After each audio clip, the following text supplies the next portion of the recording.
জমিদার ফ্যামিলিতে বিয়া করছে, বিদেশে থেকে মেলা টাকা কামাইছে, টাকার গরম। এখন কি আর একসাথে থাকুন যায়? তখন যায় না। মা, তুমি সারাটা জীবন আমার সাথে একই রকম ব্যবহার করছো। আমি পূর্বার জীবন থেকে যত টাকা পয়সা পাঠিয়েছি সবই তো আমি আব্বার অ্যাকাউন্টে পাঠিয়েছি।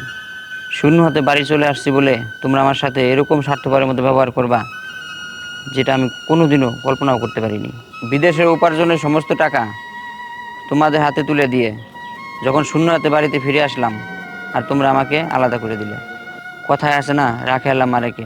গতকাল সৌদি আরব থেকে আমাকে ফোন দিয়েছিল ওই কোম্পানি থেকে, আমাকে 1 সপ্তাহের মধ্যে যেতে হবে।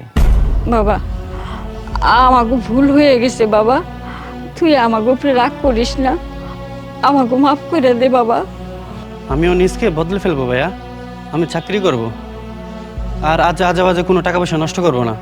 আমি নিজে চাকরি করে বাড়ির সব খরচ নিজেই বহন করব। তবুও তোমরা এই বাড়ি ছেড়ে চলে যেও না।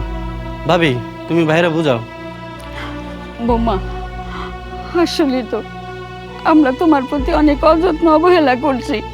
আমি আমার ভুল বুঝতে পারছি বৌমা, আমার তুমি মাফ করে দিও। না না মা, শুনো, আজ থেকে আমরা বউ শাশুড়ি মিলা সংসার সব কাজ করবো, তোমার একলা কোনো কাজ করতে হইব না। তুমি আমার ছেড়ে যাও না বৌমা, তুমি কি আমার ছেড়ে থাকতে পারবা?